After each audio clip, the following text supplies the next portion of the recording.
Good morning, everyone, and welcome to Manitoba Agriculture Crop Talk webinar series. If you have any questions during the presentation today, please type them into the question section of the GoToWebinar menu, and we will answer them at the end of the presentation. This webinar is being recorded, and you will receive a link to the recording.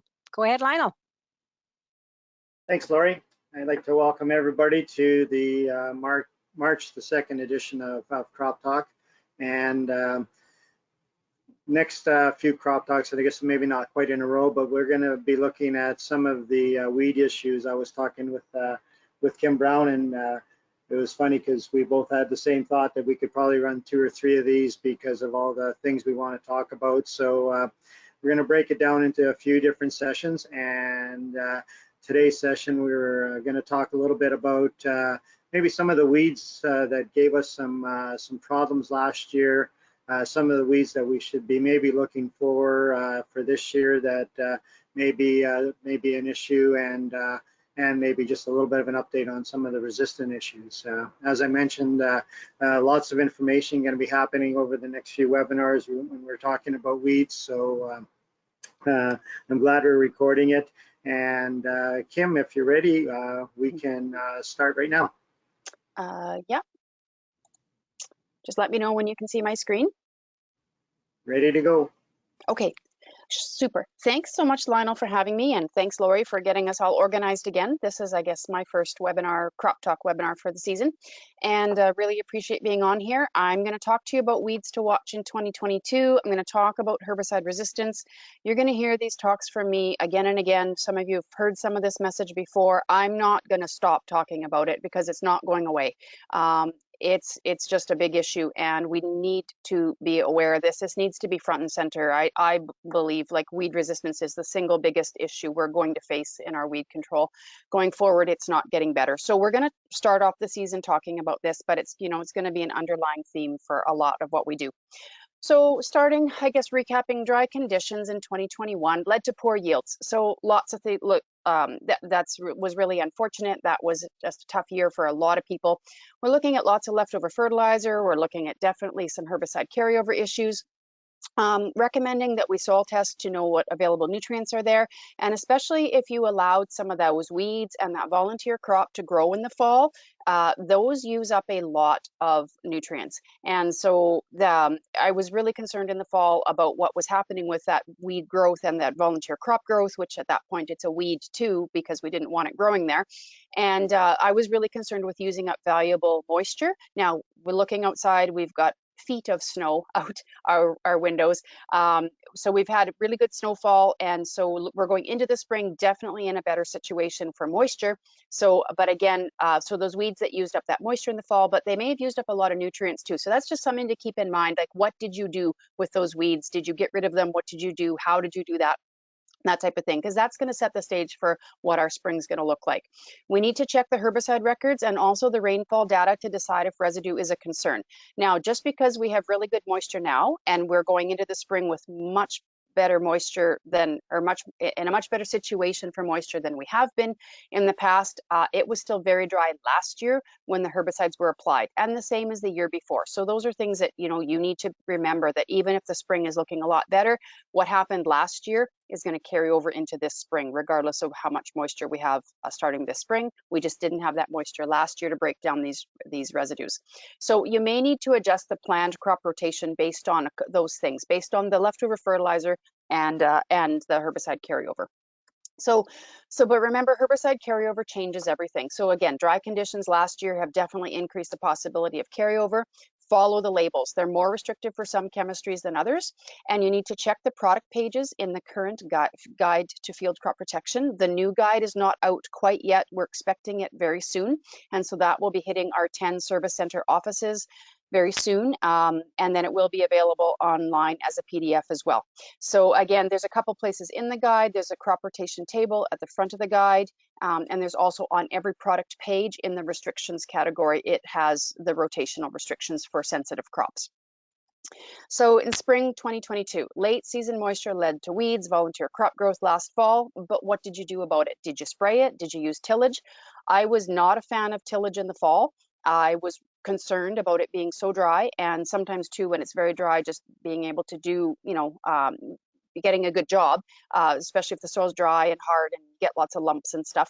But I was just, worried about using up that valuable soil moisture. Now looking outside our windows and seeing all the snow, that's not a concern right now. So, but again, in the fall, we were a little concerned about using tillage for weed control. I was encouraging a lot of people to spray. I really felt that we needed to get rid of those weeds. So again, what did you do? Did you just, now Mother Nature has killed those, and when those weeds will be dead going into the spring. There might be a few that some of our weeds will overwinter. Our winter annuals will overwinter, but most of those weeds should be dead. But again, then that'll change what that seed bed looks like, type thing. Like, how are you going to get those fields ready? But again, what did you do with those weeds? Are they gone? Did you spray them? We had lots of snow over the winter, and we may have more coming.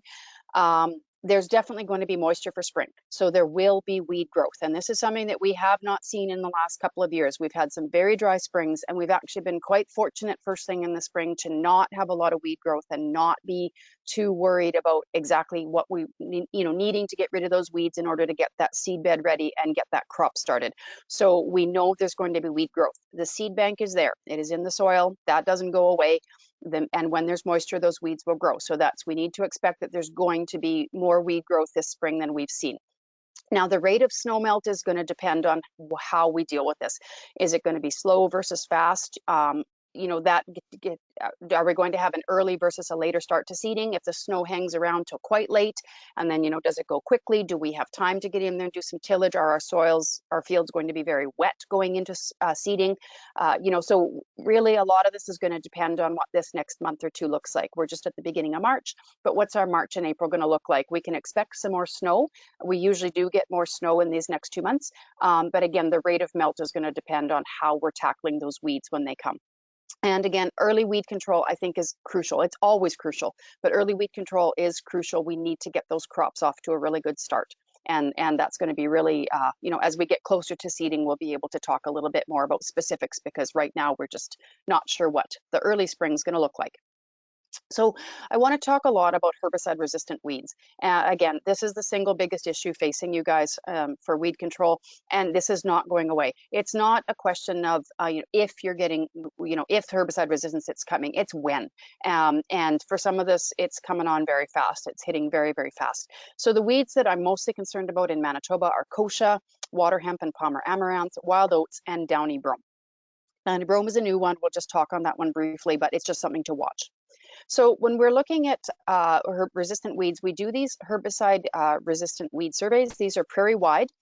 This is work from Hugh Becky in 2020, and these surveys are continuing. If you look here, you can see my pointer here. We started doing these surveys back in 2003. I was a weed specialist at the time, actually, and then they were done again here in around 2010, and then the weed surveys, the dots move a bit because they're done different years. Alberta, Manitoba, and Saskatchewan, they're done in different years. So again, our last weed survey in Manitoba was in 2016. And you can see this is our Manitoba line right here, and this is the amount of resistant weeds in Manitoba. So of the fields that were surveyed, and they're surveyed at harvest or just after harvest to capture the resistant weeds, and then the weeds are basically grown and sprayed to see if they're resistant to the herbicides or not. And so Manitoba, we found 68% of the fields surveyed had resistant weeds in them. And so based on this work in 2020, there was 23.7 million acres infested with HR weeds, and the cost of that to our farming community was $530 million annually. So this is a huge deal, and we're redoing our surveys this year. So I'll talk about that all spring, and I'm just letting you know we're doing right now, we're planning on doing about 700 fields, and we'll be all across Manitoba. You can see this is Manitoba here, and you can see all these dots. That's where all of these surveys took place throughout Manitoba. So it's province-wide survey. You're going to see us in the field. I'm going to be talking about it. We're looking for people to help with the survey if they want to help. And when we do an initial weed survey in July, and then we'll come back and do the resistant weed survey after that. So we will have more data after this year, after 2022, and I fully expect these numbers, especially this Manitoba number, I expect them all to rise, but our Manitoba number for sure will. And so this is a slide just to show this is the number of species worldwide that is resistant to group 9, which is glyphosate herbicides. And so glyphosate, it came out in the mid 70s. And so very soon, you know, within 20 years or so, we start seeing some species become resistant. And so a lot of these species down here are grasses. This is the Latin names of all of these species, because worldwide they have different common names. But this is rigid ryegrass. These are some grasses. In here, this is fleabane, and so we do start to see some of the initial species worldwide that were resistant are grasses, but we do see they are mostly broadleaf weeds. And I've circled the ones I want to talk about today. This is Amaranthus tuberculatus, that is water hemp, and then this is Amaranthus pomeri, that's Palmer amaranth. So those became resistant to glyphosate some around 2005. Kochia started showing up as glyphosate resistant shortly after that. We also have another one here, this Amaranthus hybridus. Now that is smooth pigweed. That is a pigweed that we do have here. We have found it in Manitoba. It is resistant to glyphosate elsewhere in the world. We have not found it resistant to glyphosate here. And this, I've made note of this because these 3 Amaranthus species are on our noxious weeds list as tier 1 noxious weeds, which means they are not yet present in Manitoba or are present in small amounts or in isolated areas. And we need these to not become established in Manitoba because of the economic damage they can do. And so by law, the tier 1 weeds must be eradicated when we find them. So we know we have found them in Manitoba, and when we find them, especially the water hemp and the Palmer amaranth, they are eradicated, they are destroyed. We cannot let those weeds become established here. Now this Amaranthus hybridus, we did find a bit of it last year in southern Manitoba, and so we are watching this one. Again, we don't know that it is got the herbicide resistance issues here that it does elsewhere in the world, but it's definitely something to watch. So you'll hear us talking about these 3 amaranth species. These ones, the water hemp and the Palmer amaranth, definitely are the ones that we're more concerned about because they've caused incredible economic damage elsewhere in the world. And again, kochia, another one here that we're dealing with that in Manitoba, and a lot of you guys, especially you guys in Southwest Manitoba, have a hard time with that one. And again, sorry, this is when glyphosate was first registered back there in the 70s. So kochia, it's a tier 3 noxious weed. So basically these are our farmland weeds. So it's not a, you know, it's present, it's widespread in Manitoba. And it's Kochia scoparia is the Latin name. It's an annual weed. It can be really, really tall. It can be, it's kind of really variable, but it can get to be a really big weed, and you've seen it sometimes, these big tumbleweeds. It has a small amount of seeds compared to some other weeds, but it outcrosses or self-pollinates, and when it's outcrossing, that's when the herbicide resistance grows faster. The roots are really, really vigorous. They can penetrate really deep, so especially in droughts, this is a weed that does really, really well. So we've seen this weed get worse and worse over the last few years.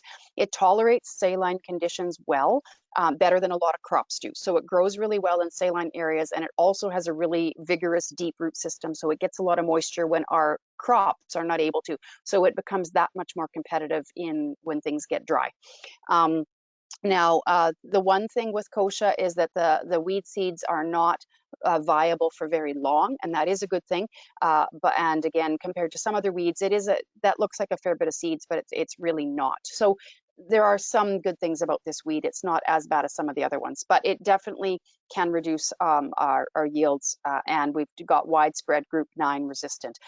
Same as group 2 resistant in Manitoba. We pretty much assume all the kochia in Manitoba is resistant to group 2 chemistries, and now the group 9 chemistry, so the glyphosate resistance is widespread as well. So when we're looking at glyphosate resistant kochia, you will see things like this. You will see everything from an absolute dead carcass right here to something that's perfectly fine and doesn't look like it's been sprayed at all. Here you've got 2 bigger plants. This is obviously in wide row soybeans, and these kochia are thriving in here. This one looks a little bit sick. This one not so much. This one over here, we've got a couple plants, one much more affected than the other. This big plant here is yellowed up, but you know, probably will survive. But again, definitely it's not dead. And this is Tammy, our former weed specialist, and she's done a lot of work with kochia over the last few years. So I like to leave that picture in of Tammy. And again, so when you're looking for kochia, because it's got different levels of resistance, you see everything from really dead to really fine side by side. And that is a dead giveaway that you've got a resistance issue as well, because there's no reason, if you sprayed this guy here, this one got sprayed at exactly the same time. So when you see that, you know you've got resistance issues. So now in 2018, there was a survey here, and this shows this is glyphosate and oxinic resistant kochia and Russian thistle surveys. These were done in Manitoba and Saskatchewan. And so I'm just going to talk about the kochia. We really don't have much of a Russian thistle problem at all. But you can see basically all of these red dots in here in this 2018 survey are resistant. There was also a couple of dicamba resistant populations, and then populations that were resistant to glyphosate and dicamba at the same time. So these dots show where the survey took place on that resistance survey in 2018. And when we look at this mapped out, when you look at the colors on the map, we see that the resistance frequency, basically how much are we seeing this, and we're seeing, you know, close to up to 100% of the time. Basically everything that's surveyed down in here, particularly along the border and in the southwest. But pretty much, you know, anything kind of below number 1 highway here, we can expect to see glyphosate resistant kochia. So now, when understanding oxinic herbicide resistance and kochia and staying ahead of it, this is looking at our group 4s. So initially the testing was done with just dicamba, but now the testing is being done with fluroxapyr as well. And we've used those 2 group 4 chemistries, have done a good job in the past of taking care of kochia. We're seeing, you know, when we look at this Venn diagram, and you're seeing all of these you know, the glyphosate resistance versus the dicamba versus the fluroxapyr. So we are starting to see some crossover. It's small. It's not, you know, not a lot of it yet, but it's definitely going to be coming. And so again, as we're using, you know, we're looking more into, we're using Xtend soybeans, we're using maybe some more dicamba in those Xtend soybeans, you know, you would fully expect to see these numbers start to rise. And then in our cereal crops, when we're looking at fluroxapyr products and stuff to take care of kochia, we're starting to see that we've definitely got some overlap, and we've definitely got some resistance to those as well. So these are things to watch. The products that we have been using in the past have worked well enough, but they're starting to get resistance, and you know, we fully expect that to grow. So what we have in Manitoba is our Pest Surveillance Initiative Lab. That is actually run by the Canola Council, and that is a lab that actually does a lot of different testing. And one of the tests that they do club root testing, they do species testing for the amaranth species. If you have a species, you know, you can send that into PSI and they'll tell you which species it is. But one thing that they've been doing for a while now is they're doing glyphosate resistant versus glyphosate susceptible kochia, and they do DNA testing. So they need to have live plant samples, or the samples have to be in good shape when they arrive at the lab. But what they do is you'll end up getting a result, and they basically are looking at this glyphosate resistant versus glyphosate susceptible. You would send a sample into the lab if you suspect you've got glyphosate resistant kochia, and basically they look at these numbers here. Basically, anytime, and this means that it's effective. This is these factors. It talks about how this test is done, but this factor, basically, anytime you have anything over 3, we start to say it's glyphosate resistant. Now, there's different levels of resistant, and if you think back to that picture I just showed you, we have everywhere from, you know, slightly sick-looking kochia to really dead-looking kochia. So the higher the number, then the least it's affected by glyphosate.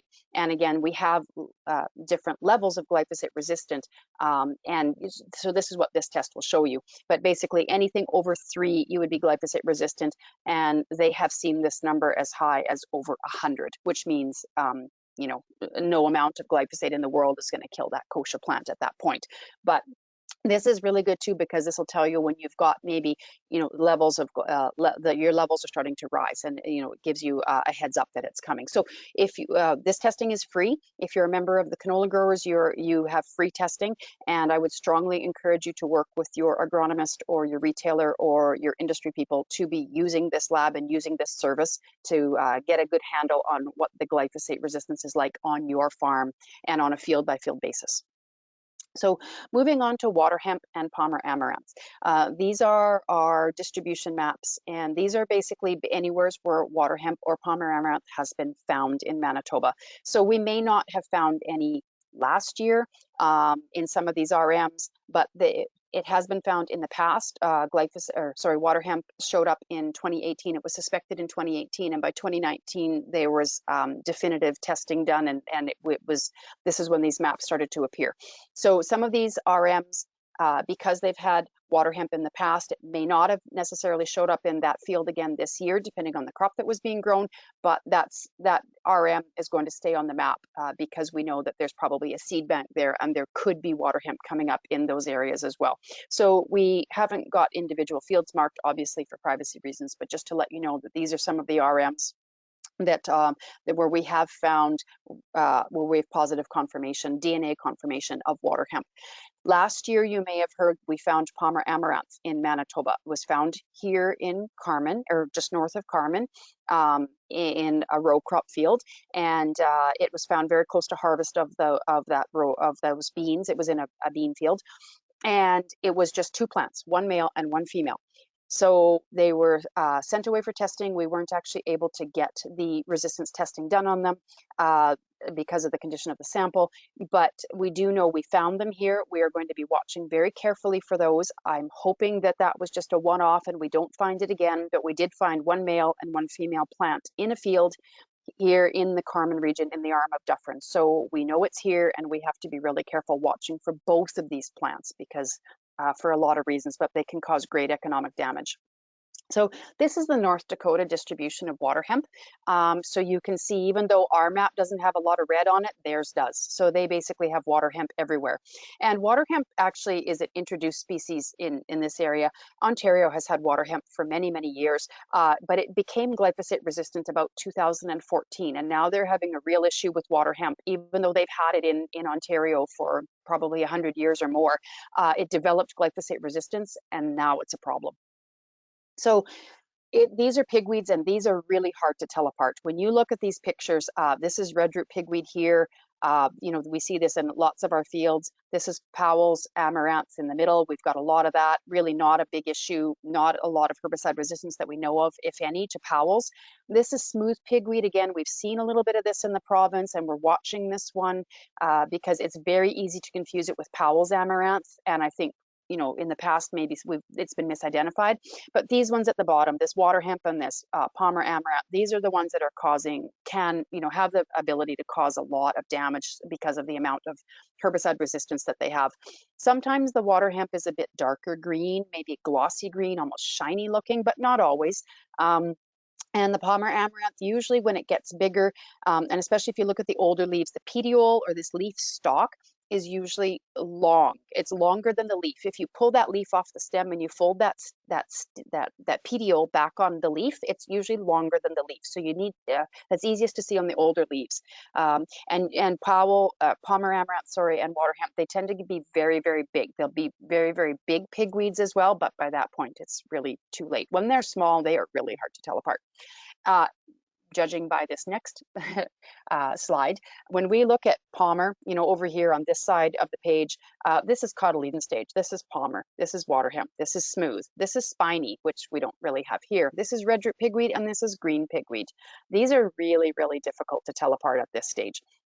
When we see it, when we get a couple of true leaves on it, again, it's a pigweed, but really hard to tell which one it is. Lots of our pigweeds will have a notch here at the end of the leaf, but a lot of them have that. Sometimes there's one single hair in that notch, but a lot of them have that. So you really can't use that. There's very, very little definitive characteristics at this stage. And if you look at Palmer and water hemp and smooth pigweed and spiny and red root and green pigweed, like I said, it's a pigweed. At this stage, you don't know which one it is. It's impossible to tell.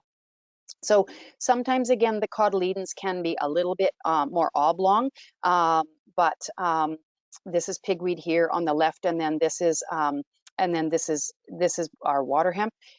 But again, it is hard to tell. And again, sometimes too, these things are so tiny. Here's a dime, and that's a two-leaf water hemp or two-leaf amaranth of some sort. But again, it's really difficult to tell at this stage.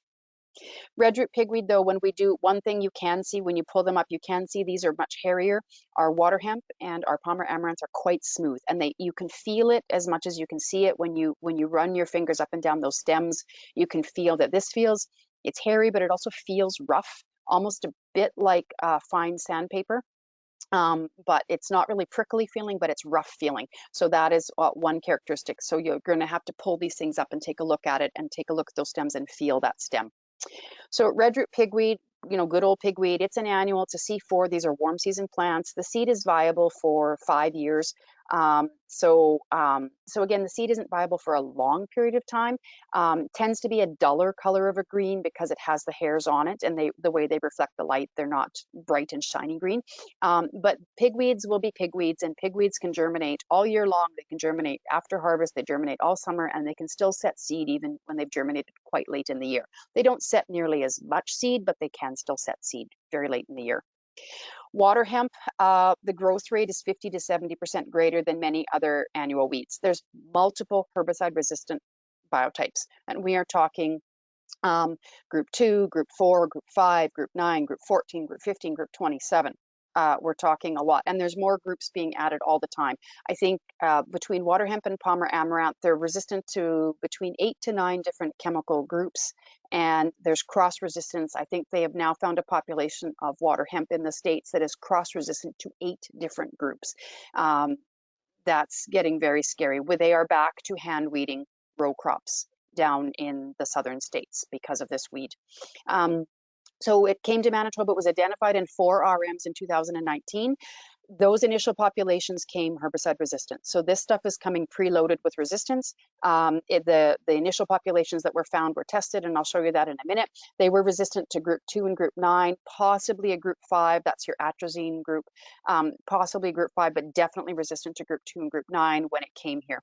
You see rapid plant establishment along field perimeters and standing water and drainage ditches. So water hemp tends to be in the wetter areas, hence water hemp, that's in the name. But don't be fooled, it grows very, very well in the dry conditions as well. And we found a couple of fields really infested with it in the Stewartburn area this summer, or sorry, last summer, I guess in 2021. And it was growing very well, even though it had been quite dry. So, but you do tend to see it along the wetter areas. That's where it'll start to establish. So basically looking at the amaranth families, can color be an indicator of pigweed species? Not really, no. All pigweeds have red-purple coloring to the underside of the leaves, stems, and or roots, but they can also be just green as well. But lots of times there is red there. The one thing though, the water hemp can be sometimes quite a bit brighter looking and a bright glossy green, but I have seen it in a field.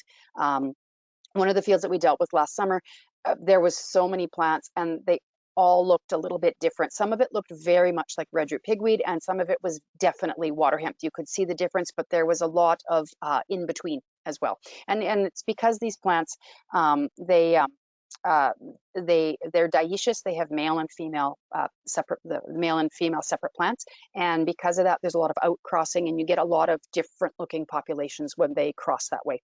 So in some crops, like right now, 2,4-D typically has good activity on water hemp, but staging is important. I mean, this water hemp here is obviously was very big when it was sprayed. And this is just showing Shieldex. This is a newer group 27 that our corn growers are using, and it's working very well on water hemp for now. It won't work well because there is group 27 resistance elsewhere, and it will develop. So we need to use our group 27s carefully, but it is working quite well in those, and farmers are using it in those areas where water hemp had shown up before, and it does a good job. But again, staging is really important. It's really important to spray this stuff when it is small. You have to get it when it's small. So again, they're dioecious. So water hemp, and here's Palmer amaranth, there's male versus female plants. And so because of that, the herbicide resistance grows that much quicker. Something like a red root pigweed, that is a monoecious plant. The male and female parts are on the same plant. There can be some outcrossing, but definitely not the extent as if you've got dioecious plants. So these plants just, the herbicide resistance grows so much more quickly on a plant like this. It just spreads. Now, this is something just to show you. This is water hemp on the left over here, and then this is Palmer amaranth on the right. This is 4 days after emergence. So basically, we've basically got cotyledon stage. We've got a few true leaves starting to come. And in the back here, 16 days after emergence. And this plant is starting to get pretty big, and that's only just past 2 weeks after emergence. When you look at Palmer amaranth, even 4 days after emergence, it is twice the size of water hemp. And when you're looking at 16 days after emergence, you've got multiple true leaves on there, and this stuff is halfway to your knees by then. So the growth rate on these two species is incredible, especially for Palmer, and it can outcompete so quickly. So it's really, really important to get our crops up ahead of these weeds and kind of smother them out. And it's one of the reasons why we see these weeds becoming such a problem in our row crops, because some of our row crops, they're so slow for those rows to close in. Some of our bean crops are quite low growing. There just isn't enough competition, and that's where we really see these weeds become a problem. We don't have a problem really in a good competitive canola or wheat crop, even in fields where we knew there was, say, water hemp the year before. It doesn't seem to be there the next year, or it definitely didn't come up, or it just didn't get growing again when you've got a good competitive cereal or oilseed crop or canola crop the next year. And a lot of that is because, you know, it just smothers them out. But in a row crop, these things can just take off. They're huge. So I'll just maybe skip through this quickly. This was the resistance testing. So this was when water hemp first showed up in the province. Basically, it was almost every population was resistant to group 2. There's different group 2 testing because we obviously have different kinds of group 2 chemistries, but most of the populations were almost exclusively resistant to group 2. And we also had almost exclusive here resistant to group 9. So the water hemp that showed up in the province a few years ago came preloaded with resistance, and the populations that we found last summer were resistant to group 14 and also group 9. So that was, that was a little bit different, but they are, again, resistant to glyphosate, which was the big one. And so again, this actually is a soybean field. And this is very similar to what I saw last year in a couple of soybean fields that were just polluted with water hemp. And there's more water hemp in here than there is soybeans. And obviously these are getting to be very big, and these are probably starting to set seed already. So more than 20 plants per square foot can reduce soybean yields by 44%. This is some Ontario data. They cause an average yield loss in corn of 18% up to 84%. And an average yield loss in soybeans of 43% up to 93%. So average loss was 43%, but up to 93% in some fields. So this is devastating. The water hemp can be devastating. Palmer amaranth is actually worse. So what to do when you have water hemp? We need to identify it, so we can identify that through the PSI lab, but also we need to get the resistance testing done. Basically, we've seen groups 2 and 9 resistance, also group 9 and 14. It does not appear to be a problem in competitive crops like wheat and canola, but it's a serious problem in corn and soybeans, also dry beans, any other row crop. We need to do herbicide layering to get the weeds out early when the crop is not competitive, because in crop options, post options are very, very limited. And herbicide layering, that's basically using multiple active ingredients from different herbicide groups to control the same weed in the same field in the same year. So we need to look at that in those crops that we're having trouble with these weeds. So I'll just skip through some of this. I wanted to make sure I had time to talk about wild oats as well. For elsewhere in the province, our wild oat resistance is growing, and we're seeing huge issues with this elsewhere. Again, these resistance surveys that are done all across the prairies, and we see all of the sampling sites in here. And going back to the early 2000s, this is the percent of fields with resistant wild oats. And our last survey again was done in 2016 here in Manitoba, and you can see our numbers are very high. We've got 78% of the fields that were tested in 2016 had group 1 resistant wild oats. So we are higher than the other 2 provinces, and I think it's in Manitoba we just have had maybe less crop diversity over the years. We've had a lot more years with just a cereals, and then our products are more limited. Obviously, we've just got group 1s and group 2s to control wild oats in those groups, in those crops. And so we have the highest level of group 1 resistant wild oats in the prairie provinces. When we look at our group 2 resistance, luckily it's lower, but again, it is climbing. When you look at where we were in 2000, versus our surveys in here versus our last survey in Manitoba in 2016, we're at 43% of the fields that were surveyed had group 2 resistant. And when you look at multiple resistance, we actually have 42% of the fields that were tested in 2016 had both group 1 and group 2 resistance. And there's also group 15 resistance. And now this actually is important too. You will see in our guide to crop protection, there is no more group 8. Our trialate trialate and the group 8s are now have now been moved to group 15. They are a different subgroup of group 15, but there was group 15 resistance found in Manitoba, and this is a number of years ago, I think back in 2015. And this is just something to be aware of because we do have some group 8 resistance as well. And it's, again, all resistance is growing, all herbicide resistance is growing. So if you're looking at wheat and or barley herbicide options, if you had group 1 and group 2 herbicide resistant wild oats, when the herbicides listed for control, and again, these are some older products, but Achieve was the first talcoxidin product, that was a group 1. Altitude, it was a Mazamox, it's group 2. Assert, which is gone, but that's sorry, I can't even say that this morning. And it was a group 2. When we look at Avidex, we still have Avidex. Now we could talk about control with Avidex. Really, control on Avidex is 80% or so. You're not going to get better control like you would if you had a post spray, but we do still consider that control at 80%. That is trialate, which was a group 8, which is now lumped in with a group 15. So we know we have some group 15 resistance, and this is something to watch. Axial, that's a group 1. Everest, that's a group 2. Horizon, Puma, Simplicity, Vero, those are group 1s and 2s. If you had resistance, they're gone. If you had group 1 and 2 resistance, those are gone. We still have Fortress, which is a combination of trifluralin and trialate. Again, that's a group 3, but really the pulling power there is coming from that trialate, which is group 8 and group 15. If you're looking at suppression, we do have Focus, which is that's pyroxasulfone. This is this group 15. That's what the group 15 that we found the resistance to a number of years ago.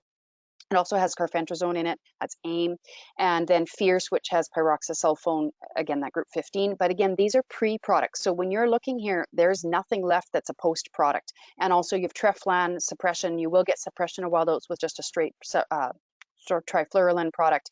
That's a group 3. But again, these are pre-products. You have no post options left if you have full-blown group 1 and group 2 resistant, herbicide-resistant wild oats.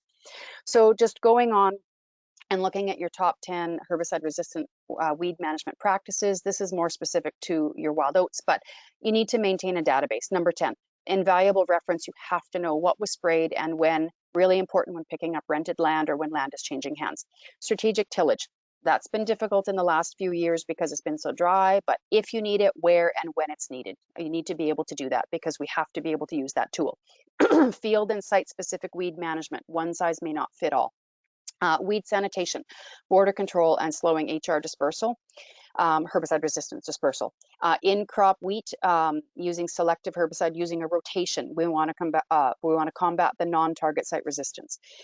Herbicide group rotation, avoiding back-to-back in-crop group 1s and group 2s. So we want to alternate those. 1 year in wheat, use a group 1. The next year that field comes back to wheat, use a group 2. So you can spread out, you can spread that out. Herbicide mixtures and sequences are better than rotations. So we still want you to use rotations, but also using mixtures and sequences work well. Pre and post herbicide scouting, know your enemy. And when you're post scouting, you need to be in there more than just that one time after spraying. You need to know what escaped, what came back maybe after, that type of thing. We need to know what's coming at you, especially we need to know how well those herbicides worked, and we need to know what's coming at you for next year for weeds in that field. These last two, though, competitive crops and practices that promote competitiveness and unnatural biological control. This is very, very important. Your best herbicide out there is a competitive crop. And number 1 is crop diversity. We need to mix it up, change things up with different life cycles of crops, different, broadleaf versus grass crops, different types of crops, different chemistries used in those crops, and that changes things up, and it delays the herbicide resistance. So, and just to show you, I'll just quickly go through this. This is a study from Neil Harker.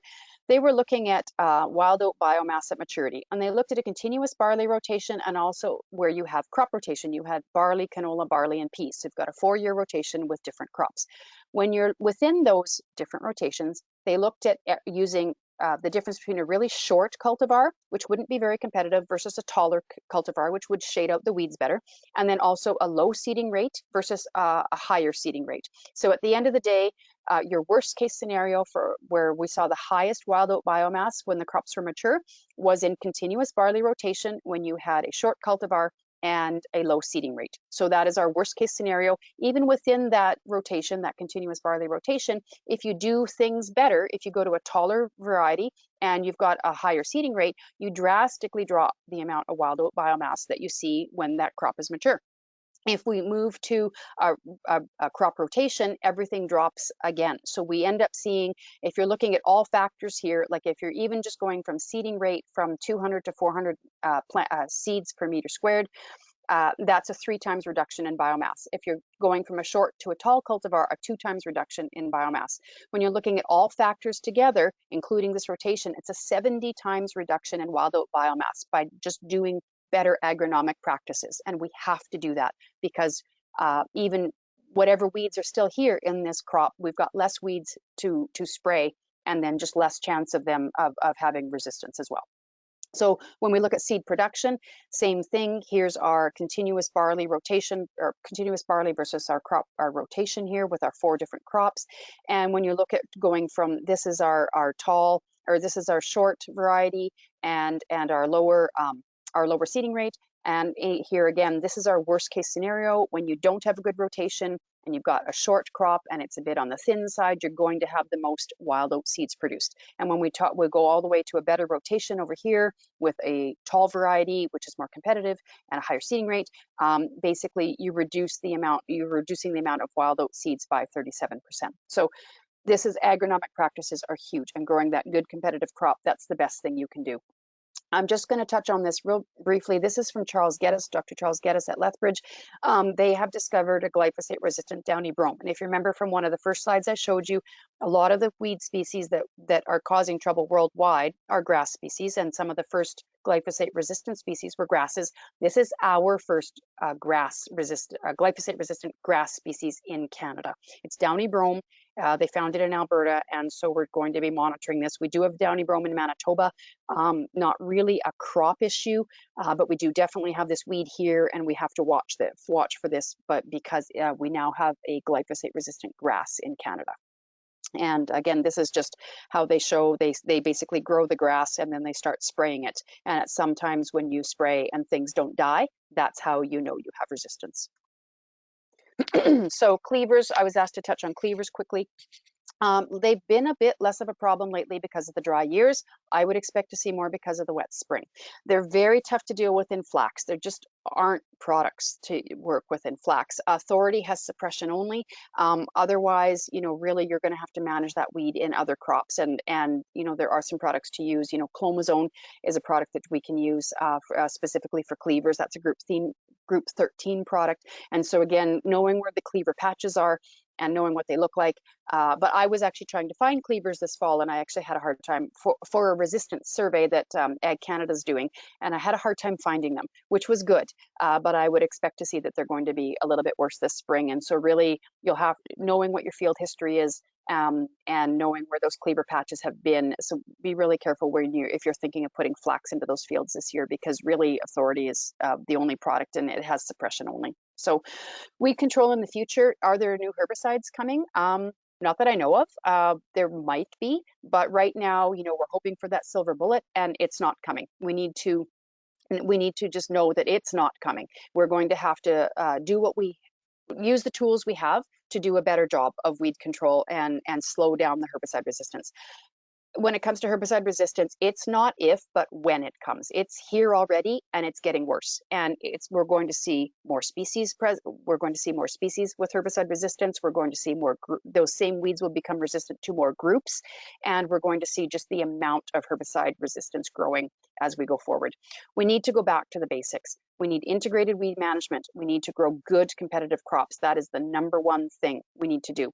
And the ultimate goal should be to reduce the amount of weeds that see an in-crop herbicide spray. If the less we are actually spraying with a post spray, the less chance we have of creating resistance and letting those resistant seeds hit the ground and add to the weed seed bank in the soil.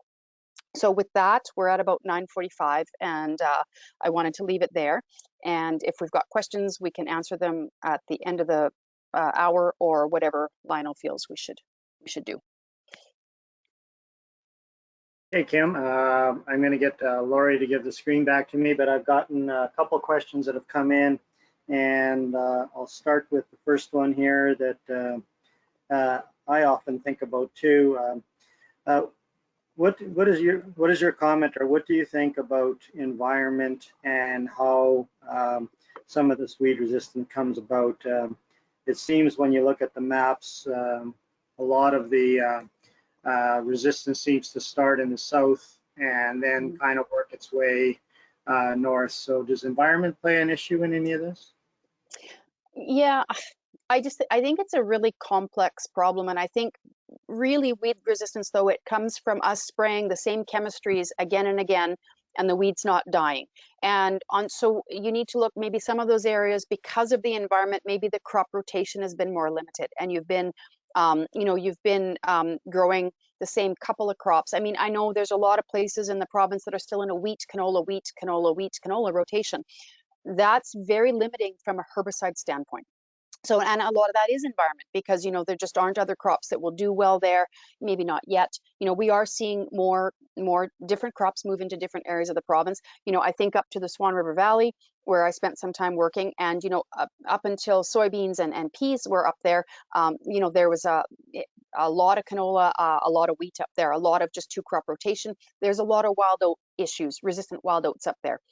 And so again, I think environment um, is really a big factor in choosing the crops that you can grow profitably. I mean, we need you to be profitable, or you're not going to be here next year or 5 years from now. And I think because of that, it really limits us as to what we have used in the past. And going forward, we have to try to change that up as much as we can. We have to get more diversity in there if we can, and we just have to get more herbicide groups onto that land, and spread out the groups that we're starting to see the resistance to. We need to, because the more you keep using a group, the quicker you're getting to full-blown resistance. So if you can spread that out, you have to do that. So, and I think we have to look at our long-term goals too. I mean, we look at our profitable crops, and that's a whole nother talk on crop rotation and stuff. This year, a lot of the crops are quite profitable. When you look at our Manitoba Agriculture costs of crop production, our spreadsheets that are on the internet, those are great to play with. And a lot of those crops, when you're looking at them, a lot of those crops are in the black this year. They're actually profitable based on average yields and pricing. And if we had better than average yield and price goes up, then they're quite profitable. So this is actually a good year to be looking at maybe if it works in your rotation, and with the fertility and that type of thing, and with prior herbicide use, if that works, to try to get a little bit more diversity on the farm.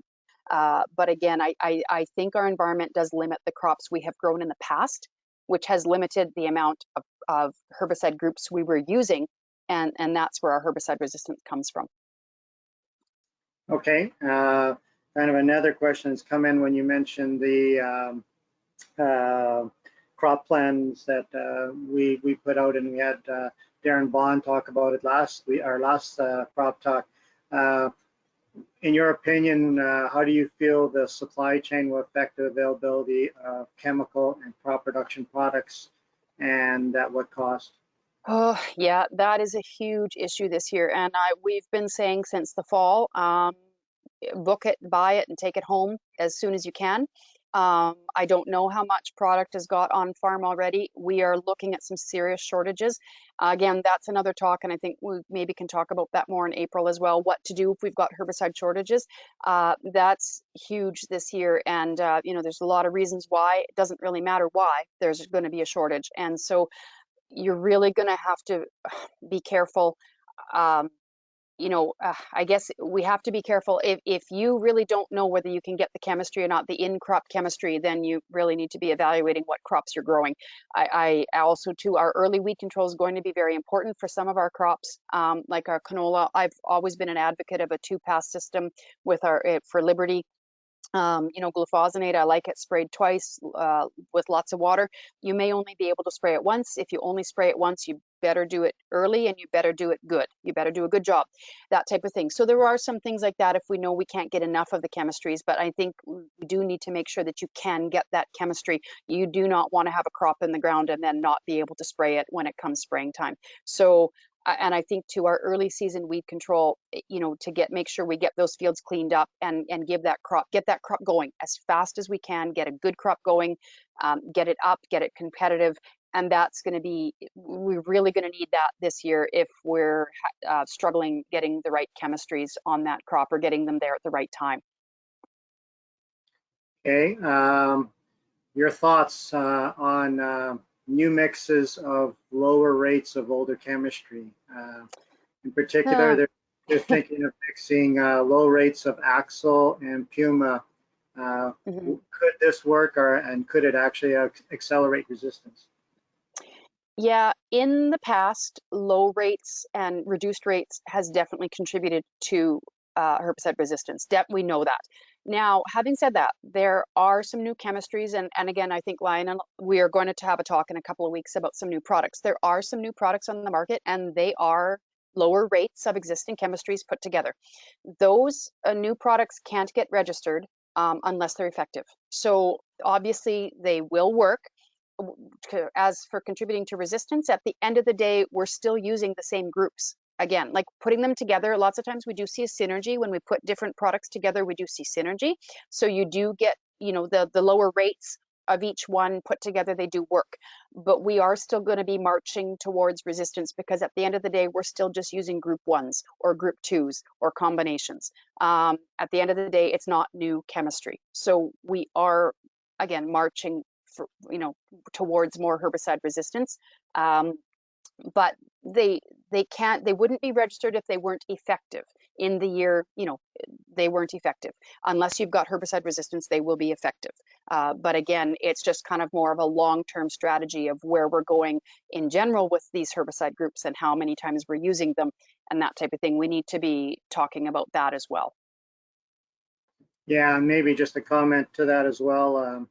We maybe did this a bit with our Group 2 resistant kochia, because I remember years back we'd be adding, little bits of Group 2 product to a lot of the chemistries to beef up some of the broadleaf control, and maybe we accelerated some of the resistance that way. Yeah, they say with every chemistry, you only have so many times to use it before resistance starts. It's just a numbers game. If there are a million plants out there, a million different weeds out there, and that number seems high, but it's actually not. If you actually look at how many weeds are out there on a quarter section, and the odds are that for some reason, there's going to be resistance. And so what we've done over time is our products have not worked. Those weeds have been set seed, and then those plants grow, and and it just gets bigger and bigger and bigger, and all of a sudden we have full-blown resistance. So every time we use a product, we are marching towards resistance. It's not if, it's when. And some products have a lot more times that you can spray them. They can be sprayed many, many times before we start to see resistance. Other times, other products are a much higher risk of resistance, and we see that actually the back page of the crop production guide has the triangle where they talk about, basically, towards the top of the triangle, you've got less chances to use that product before you see resistance. But ultimately, yes, every time we use a product, we are marching towards resistance, and we need to be careful with that. And we need to try to spread out things as much as possible, or because we're limited, we don't have any new chemistries coming in. We haven't had a new group in years, many, many years. And because of that, but using these mixtures, which are much more complicated and a lot more management to know what's in the tank, and a lot more management going forward, and know what's in the tank, especially from a rotation standpoint, from a tank cleanout standpoint, that type of thing. But using a lot more products and a lot more different groups in the tank. We're looking at 3 and 4 and 5-way mixes now in the tank, and that way, if we do have a weed that's resistant to one of those products in the tank, hopefully another product in the tank will kill it, so that weed isn't allowed to set seed. Going forward, we're going to have to do that, and you see that in the Guide to Crop Protection. There's a lot more products in there that have a lot more actives, that it will have a lot more actives in the tank when you're using that product. Okay, good. Any comments on foxtail barley? Last year with all the alkali, we seen a lot of foxtail barley coming again. Any ideals of maybe get controlling it a bit this spring? Yeah, actually, probably the best way I've seen is an Olympus Pre. If you're going into a cereal, Olympus Pre will do that, and followed up by, you have to follow that up with a group two. Like I would like to see a Vero or a Velocity in crop. You know, if you're talking wheat here, but if Olympus is probably the best product to take care of foxtail barley, but it's got to be followed up with a group two in crop. And otherwise, I guess I was thinking of that when you asked a few minutes ago about environment. And definitely in the Southwest, environment has played a part in some of these weeds. A weed like a foxtail, which isn't resistant, but it's just hard to get rid of. You're just more drier, you have more saline areas down there.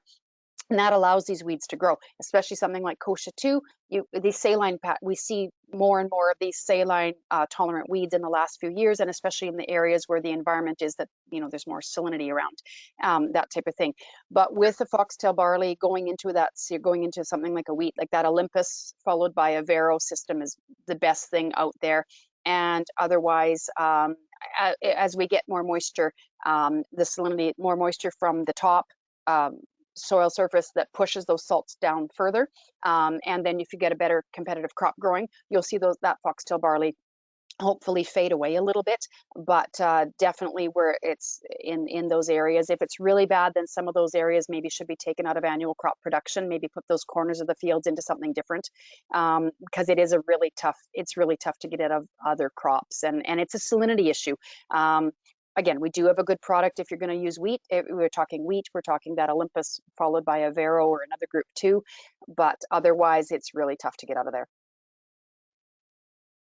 You mentioned this, and this is a picture I took last fall of a wheat field that a producer had harvested, and this was what was regrowing in the fall. And I think we discussed this, and you mentioned about taking these out last fall, and this time the producer hadn't taken it out, and it was actually starting to head again. So, like you said, I think producers need to be aware of how much nutrients that crop actually, or second crop actually used.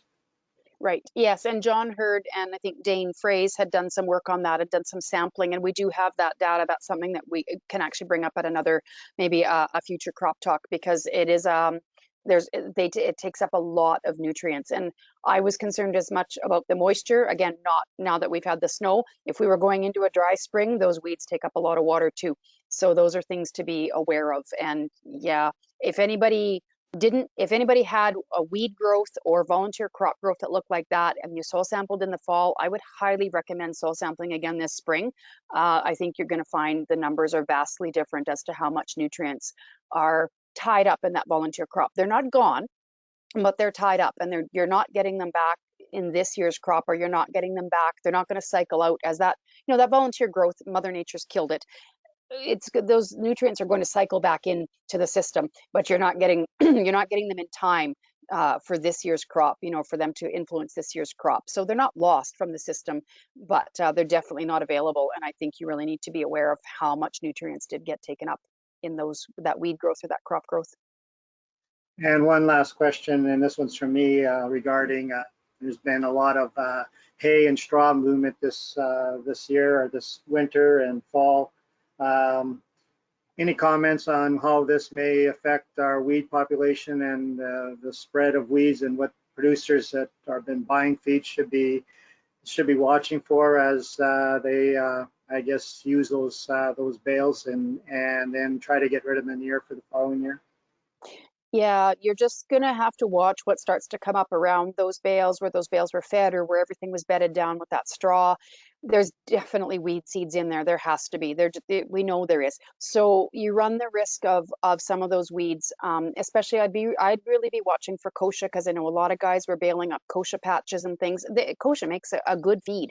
And a lot of them too, depending when it was baled. A lot of it though, like if it was baled on the green side, I would hope that there isn't a lot of weed seeds present at that time. If you're looking at straw though, we would definitely have, you know, the possibility of more weed seeds in the straw. But you're going to have to watch for weeds, and you're going to have to watch especially that manure, because some of these weed seeds can survive. Things like your pig weeds and your hard seeded weeds.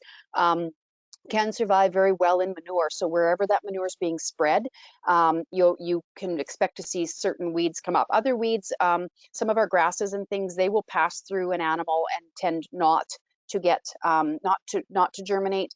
They're a soft-bodied weed seed. They get chewed up, and then the activity in the rumen as well, all of that contributes to them not being viable seed as they come out the other end. But a lot of our weed seeds definitely get spread around through feed and then through the subsequent manure. And just watch for plants. Like again, you'll see that growth where everything was fed, and just watch for species showing up that you haven't seen before. But like I said, depends if it was green feed, if it was crops that were taken for green feed and they were cut early. I would hope that there's not a lot of weed seed in them. There shouldn't be that early in the year. But again, so watch for those, but definitely to any of the crops that were baled later on, definitely there would be weed seeds to be watching for. Okay, and then a comment that just came through, it says composting the manure will help destroy a lot of the weed seeds as a means of reducing the population. So that's a good comment as well. Yeah, properly composting. You need the heat. You need to get that heat going in there. Properly composting destroys most of the weed seeds, but as long as it's properly composted. Okay, and then just another question saying thanks for the answers, the great answers to the questions. Oh, super. Oh, thank you so much. Okay, well, and I'd like to thank you, Kim, for being on today. As mentioned, and we've mentioned it a couple times, we're going to have you on again here, probably within the next 2 sessions of Crop Talk, and we're going to be discussing a few more things regarding chemicals and weeds, and I think it's a good topic to keep on top of. So thanks again, Kim, for the great presentation today. Sure, and talk to you guys in a few weeks then. Thanks. You bet. And just a few slides to end the day. Here's the contact information for the crop specialists or the adaptation specialists in the province, and there's our group of 6 and the phone numbers and their locations. So if you have questions regarding anything dealing with agriculture, please feel free to contact them. Our livestock extension people as well. The names and addresses, names and phone numbers of those people, and as we're working through the winter here, and you need rations or you want to look at different ways of feeding some of your livestock, these people can be great in helping you get through that. Locations of our MASC offices and the phone numbers. So if you're looking for information, whether it be crop insurance information to any of the programs that may be coming out, definitely contact the office to get more information. The crop scouting panel, we're going to be in April, we're going to be starting in our weekly crop talk sessions, and the panel will be coming back, and so it'll be good to get involved and get some good questions and answers going through our panel. And join us in 2 weeks. March the 16th will be the next edition of Crop Talk, and on this one we'll be having Dennis Lang on, and Dennis is going to talk to us regarding pulse crops and some of the things we're looking forward for this year with those crops. So with that, thanks for your attendance, and thanks again, Kim, and we'll see you in 2 weeks.